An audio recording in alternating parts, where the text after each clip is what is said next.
जय हिंद दोस्तों। आज जो टॉपिक मैं आपको बताने जा रहा हूँ ये एंशियंट हिस्ट्री का चंद्रगुप्त यानी गुप्त साम्राज्य के पतन का एक कारण माना जाता है जो धर्म से जुड़ा हुआ था। मुझे ऐसा लगता है मुझे ये शेयर करना चाहिए था आपको, इसलिए मैंने ये स्क्रिप्ट आपके लिए लेकर आया हूँ और इसमें आपको एक फैक्टर्स बताऊँगा कि धर्म का क्या प्रभाव पड़ा गुप्त साम्राज्य को पतन होने में। ठीक है, चलो स्टार्ट कर लेते हैं। प्रारंभिक गुप्त शासक साम्राज्यवादी एवं वैष्णव धर्म का अनुयायी था, किंतु कालांतर में गुप्त सम्राटों ने वैष्णव धर्म का परित्याग कर बौद्ध नीति को अपनाया।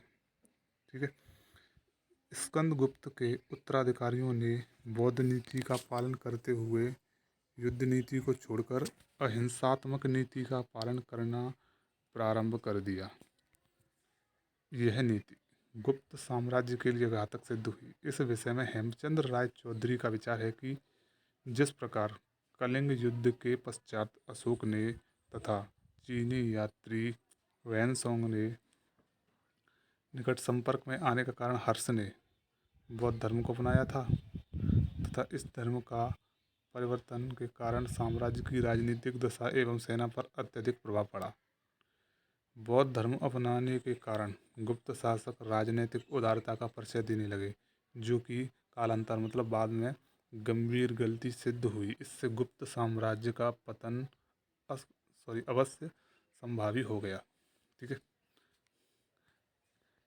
इसका कहने का तात्पर्य यह है कि गुप्त साम्राज्य के जो स्कंदगुप्त के बाद जो शासक हुए उन्होंने क्या किया, बौद्ध नीति का अनुसरण किया।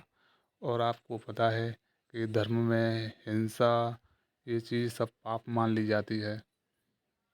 जब कोई चीज़ पाप मान ली जाती है तो साम्राज्य की सुरक्षा का क्या होगा, फिर आप ही बताओ। तो वही यही नीतियाँ इन्होंने अपना ली जो कि एक साम्राज्य के लिए वाकई घातक सिद्ध हुई। ठीक है, और आज भी हमारा भी संविधान सभी धर्मों को एक समान मतलब सम्मान देता है और सभी की मतलब सभी का सम्मान करता है और सभी की रक्षा रखता है, किंतु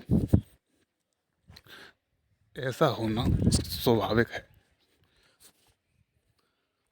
अब और आगे देख लेते हैं। गुप्त साम्राज्य की शासन व्यवस्था का संघात्मक रूप साम्राज्य के स्थायित्व में बहुत बड़ी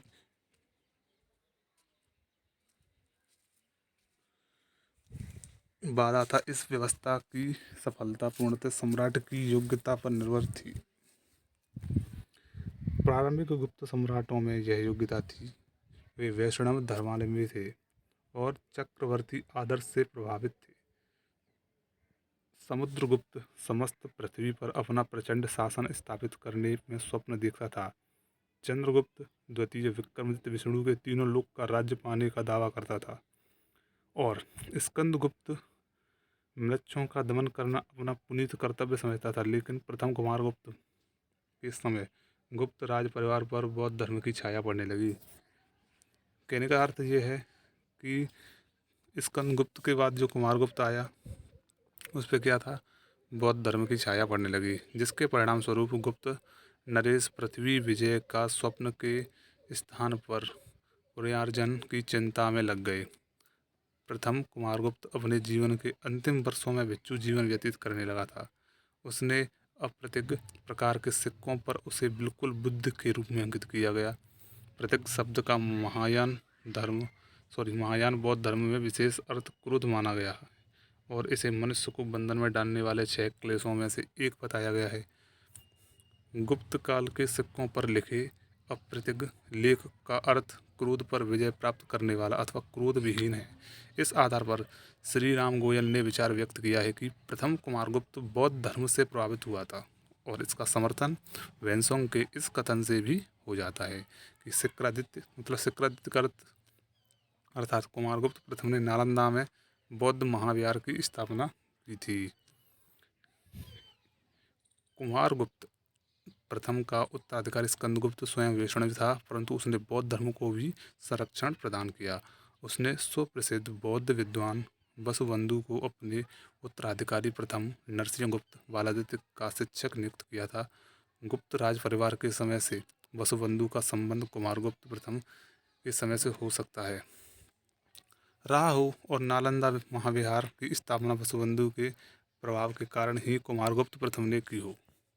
लेकिन बौद्ध धर्म का यह प्रभाव गुप्त साम्राज्य के लिए हितकर सिद्ध नहीं हुआ, क्योंकि कुमारगुप्त प्रथम और नरसिंहगुप्त का आध्यात्मिक विकास तो हुआ, लेकिन इसके प्रभाव के परिणाम स्वरूप उसमें अपने पद के कर्तव्यों को दृढ़तापूर्वक पूरा करने की भावना उत्पन्न हुई है। आर्य मंजूश्री मूकल कल्प से पता चलता है कि बालादित्य ने 36 वर्ष की अल्पायु में आत्महत्या कर ली थी। स्कंदगुप्त के जूनागढ़ अभिलेख से पता चलता है कि कुमारगुप्त प्रथम ने आत्मशक्ति से देवलोक प्राप्त किया था। हो सकता है बालादित्य के समान कुमारगुप्त प्रथम ने भी आत्महत्या की हो, क्योंकि बुद्ध धर्म में इस प्रकार के देह त्याग के कई उदाहरण मिलते हैं। ठीक है, नेक्स्ट पैराग्राफ देखते हैं। बौद्ध धर्म के प्रभाव के परिणाम स्वरूप गुप्त नरेशों की युद्ध प्रियता, जो साम्राज्य की सुरक्षा के लिए आवश्यक थी, समाप्त प्राय हो गई। 6वीं शताब्दी ईस्वी में आंतरिक संघर्षों और हूण आक्रमणों के कारण गुप्त वंश की स्थिति अत्यंत डामाडोल हो गई। ऐसे समय साम्राज्य की व्यवस्था और सैनिक संगठन में सुधार एवं बाह्य तथा आंतरिक शत्रुओं की दृढ़तापूर्वक दमन सबसे बड़ी आवश्यकताएं थी। लेकिन बौद्ध धर्म के प्रभाव के कारण द्वितीय नरसिंहगुप्त अपने राज्य को चैत्य एवं बिहारों में सजाने लगा रहा, और जब मेहर कुल का आक्रमण हुआ तो भाग गया।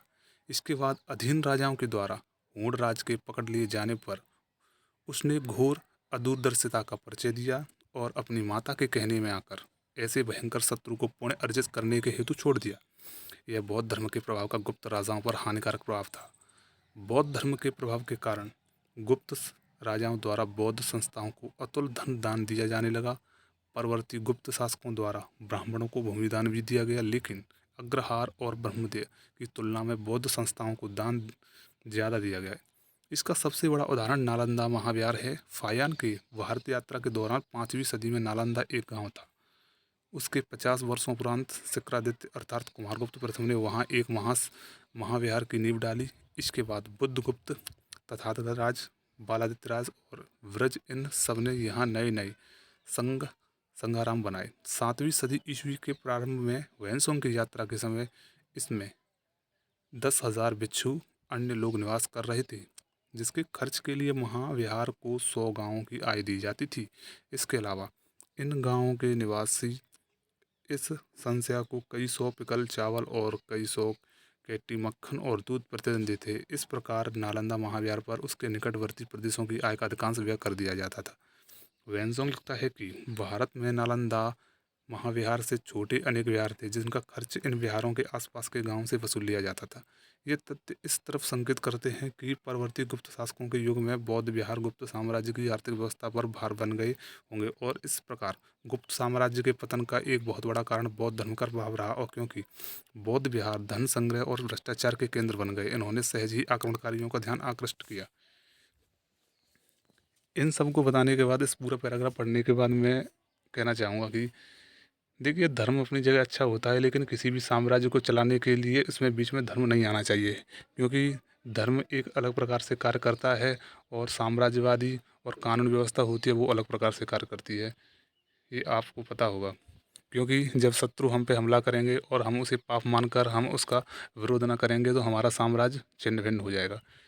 ठीक है, तो इस प्रकार से जो स्कंदगुप्त के बाद जो शासक हुए, उन्होंने बौद्ध धर्म को बहुत ज़्यादा अपना लिया था, जिस कारण क्या हुआ था कि गुप्त साम्राज्य का पतन का कारण, हालांकि और भी कारण हैं इसके पतन के, लेकिन इसमें यह भी एक मुख्य कारण था जिसकी वजह से यह राजा बहुत उदार हुए थे और कमज़ोर भी हो गए थे, जिसकी वजह से गुप्त साम्राज्य का पतन हो गया।